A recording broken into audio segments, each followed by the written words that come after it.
फिर किस तरह कायनात फितरत और अल्लाह की नुसरत उसकी मदद करती है। इन वीडियोस को देखें और आखिर में फिर हमें कमेंट में बताएं कि आपने इस वीडियो से क्या सीखा। टीम यानी मैं क्रिकेटर बनना चाहता था, सारे लोगों ने मेरा मजाक उड़ाया, तुम नहीं बन सकते। मेरे दो बड़े कजन्स थे, मेरे से बेहतर थे, उन्होंने कहा जी जब आपकी उम्र में थे आपसे बहुत बेहतर थे, आप में कोई टैलेंट ही उनमें है। मेरा बाजू ठीक नहीं था, टूट गया था बचपन में, इसकी वजह से नहीं।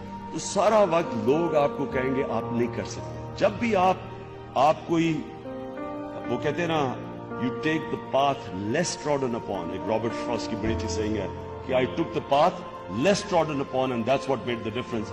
जब आप उस रास्ते पे जाएंगे जिस पे बाकी नहीं जा रहे, तो वो लोग आपको कहेंगे ये पागल हो गया, ये नहीं है, ये दीवाना है, ये वगैरह वगैरह, मजाक, सबसे पहले आपसे का मजाक उड़ाएंगे। मुझे भी एक याद है, जब मैं पॉलिटिक्स में आया, सबसे बड़ा मेरा मजाक उड़ाता था आजकल उसको तोहफा दिया हुआ धांधली करने का, क्रिकेट का वो इंचार्ज बना हुआ है, सबसे ज्यादा मेरा मजाक उड़ाता था। पहले मेरा मजाक उड़ाता था, फिर वो सीरियस हो गया, उसने कहा ये तो वाकई कहीं पहुंचने लगा है। फिर वो वो आपको अटैक करते हैं। गांधी की एक सही है कि first they ignore you, then they ridicule you, then they fight you and then you win. तो ये एक पैटर्न चलता है।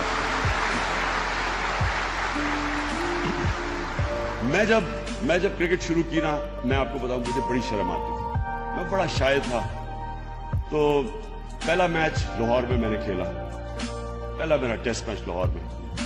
तो मैं अब बैटिंग करने जा रहा हूं, तो वहां एक साइड पे हमारे स्टैंड भरा हुआ, शेर लाहौर जिंदाबाद, शेर लाहौर जिंदाबाद।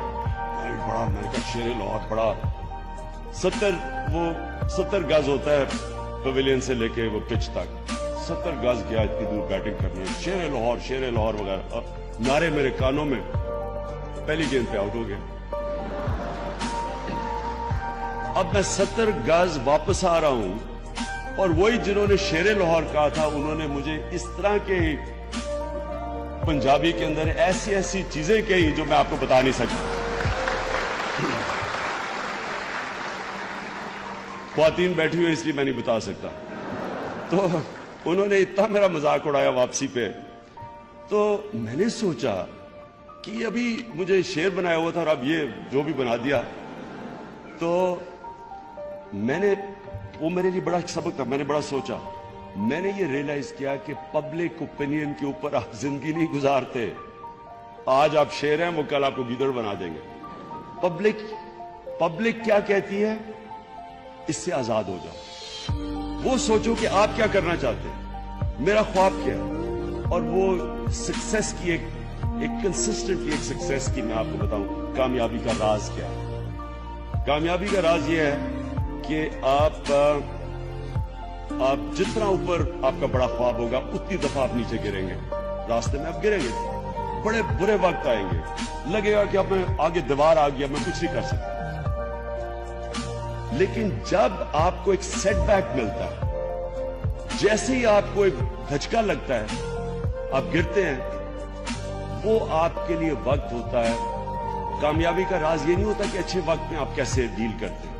कामयाबी का राज ये होता है कि बुरे वक्त को आप कैसे संभालते हैं, बुरे वक्त में आप कैसे डील करते हैं। बुरे वक्त में जब आपके पास बुरा वक्त आता है, दो चीजें आपको तबाह करती हैं। एक तो आप कॉम्प्रोमाइज कर लें अपनी विजन पे, यानी मैं अगर टेस्ट क्रिकेटर बनना चाहता हूं, बुरा वक्त आया, फेल हुआ, पहले टेस्ट के बाद टीम से निकाल दिया, तो मैं चलो मैं अपनी विजन नीचे कर लेता हूं, फर्स्ट क्लास क्रिकेटर बन जाता हूं। यानी जो भी आपकी विजन हो, मैं हॉस्पिटल बनाने जा रहा हूं, बड़े बुरे वक्त आए, लोगों ने कहा तुम पागल हो गया, बन ही नहीं सकता, डिस्पेंसरी बना देनी थी। तो अगर जब बुरा वक्त आया, मैं वो पैसे इकट्ठे करके डिस्पेंसरी बना देता, तब फेल होता है। जब आप अपनी विजन से नीचे उतरते हैं, आप फेल हो जाते हैं। कभी आपको हार हरा नहीं सकती जब तक आप हार ना माने, और हार आप तब मानते हैं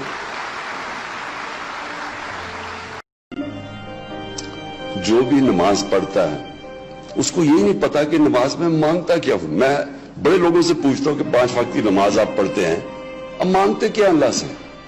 आप तो सिर्फ 5 वक्त की नमाज में एक चीज मांगते हैं कि अल्लाह उनके रास्ते पे लगा जिनको तूने नेमतें बख्शी।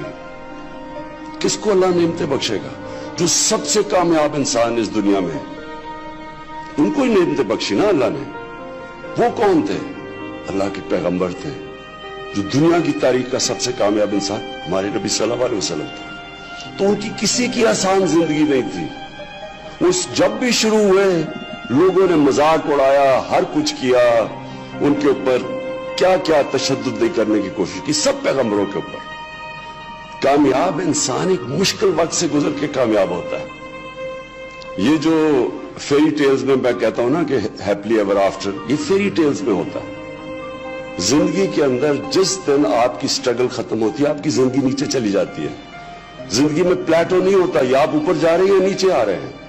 और जब तक आपकी स्ट्रगल, आप ऊपर जाते रहते हैं, क्योंकि अल्लाह ने जितनी पावर दी है इंसान में, जितनी सलाहियत दी है, वो निकलती तब है जब वो इंसान अपने आप को चैलेंज करता है, एक मुश्किल वक्त का सामना करता है। ये जो स्टार्टअप्स हैं, ये स्टार्टअप्स वो लोग हैं जो जिनमें हौसला होता है अपने आइडिया के पीछे जाना, और वो माशरा जो इन लोगों की मदद करता है, इनको इनकरेज करता है, वो माशरा ऊपर जाता है और एक्सपेरिमेंट करते हैं। और फिर ये डरते नहीं है। ये जो फेलियर से डरना है ना, ये जो डरना है कि मैं फेल ना हो जाऊं, ये कभी आज तक किसी इंसान ने बड़ा काम किया ही नहीं जो ये डरता है फेलियर से। इसलिए कुरान की आयत है, कुरान की आयत अल्लाह कहता है कि जो लोग ईमान ले आए, अल्लाह उनके खौफ दूर कर देता है। ये खौफ जो है, ये एक ह्यूमन पोटेंशियल को नीचे रखता है। बड़ा इंसान बन ही नहीं सकता जो डरता है, हारने से डरता है, रिस्क चला जाए डरता है, जलील कर देंगे जी मुझे, मैं उससे खौफ ज़दा होता है। जो मौत से डरता है, वो कभी लोगों ने बड़ा काम नहीं किया। और खौफ, कुरान अल्लाह में कहता है कि जो लोग ईमान लाए, मैं क्यों उनके खौफ दूर कर देता हूं? क्योंकि जिंदगी मौत अल्लाह के पास है, उसने इसलिए अपने पास रखी है, नहीं तो सारा वक्त हम मौत से डरते रहे। वो मौत का खौफ दूर करने के लिए कहा तुम कुछ नहीं कर सकती है मेरे हाथ में। इज्जत जिल्लत, ये जो फेलियर है, जो लोग मुझे क्या कहेंगे, वो भी अल्लाह ने कहा जो मर्जी करो। शाम को मीडिया पे आपने जो मर्जी कहना इमरान खान के मुतालिक, इज्जत वो देने वाला है। कोई इंसान आपकी इज्जत नहीं ले सकता, कोई आपको जलील नहीं कर सकता। ये भी इंसान को आजादी दे देता है। फिर इससे क्या होता है? लोग डरते नहीं है, फेलियर से नहीं डरते। रिस्क अल्लाह के हाथ पे, नई सोच। और ये एक चीज, ये जो नई सोच होती है, वो आजाद ज़हन नई सोच रखते हैं। गुलाम ज़हन नहीं रख सकता, गुलाम तो फॉलो करता है। आजाद इंसान अपने रास्ते चूज करता है। जो इस मुल्क को, मैं, क्योंकि हम बड़े हुए हैं, हम पहली जनरेशन थे जो एक आजाद पाकिस्तान में पैदा हुए। कॉलोनियलिज्म, गुलामी, सबसे बड़ा जुल्म फिजिकल गुलामी नहीं करता, ज़हनी गुलामी करता है। ज़हनी गुलामी क्या होती है? मैं जब पहली दफा मैच खेलने गया इंग्लैंड पाकिस्तान टीम के साथ, तो मेरे सीनियर प्लेयर मुझे कह रहे हैं सोचो भी ना कि तुम अंग्रेज को हरा सकते हो। वो इतने जबरदस्त, उनकी टेक्निक ऐसी, वो ये मैच अभी सीरीज शुरू ही नहीं हुई, उन्होंने पहले से कह दिया कि तुम इनको हरा ही नहीं सकते क्योंकि ये अंग्रेज है, क्योंकि गुलामी की हुई थी उनकी। तो ये जो, और जब आप ऐसी सोच रखें, आप जीत ही नहीं सकते। हम जीते हुए मैच हार जाते थे क्योंकि हमारे पे कॉन्फिडेंस ही नहीं था। जो आजाद ज़हन होता है, वो ही बड़े काम करता है, वो ही अपना रास्ता चुनता है। रहते हैं, मायूसियां होती हैं, गिरते हैं, फिर खड़े होते हैं। कामयाब, जब भी आप गिर के, सेटबैक मिलती है, फेलियर मिलते हैं, लोग मजाक उड़ाते हैं। जब आप फिर खड़े का मतलब ये कि आप तज्जिया करते हैं कि मेरे से क्या गलती हुई, ये मेरा आइडिया क्यों नहीं मैं पहुंच सका। वो जो तज्जिया होता है, जिसमें सोल सर्चिंग जिसे कहते हैं, जब आप फिर से अपनी वो जो गलती होती है उसको दूर करके जब आप फिर पैरों पे खड़े होते हैं, आप पहले से ज्यादा तगड़े हो जाते हैं, अपनी मिशन के करीब पहुंच जाते हैं। और ये मुसलसल एक प्रोसेस है जिसको स्ट्रगल कहते हैं। कुरान में भी अल्लाह कहता है कि मैं तुम्हें उतना ही दूंगा जितनी तुम जद्दोजहद करोगे, स्ट्रगल करोगे। स्ट्रगल बनाता है एक इंसान को। और ये जो एक आसान रास्ता लोग ले लेते हैं, मेरे पास कई आते हैं जी मुझे जी सरकारी नौकरी दे दो, सरकारी नौकरी दे दो। मैं कहा क्यों सरकारी नौकरी चाहिए? बस जी पेंशन लग जाएगी, आएगी, काम करो या ना करो कोई तनख्वाह मिल जाएगी। ये जो रास्ता होता है तबाही का रास्ता है। अगर किसी इंसान ने अपना पोटेंशियल खत्म करना है ना, तो बस आसान रास्ता ले लो।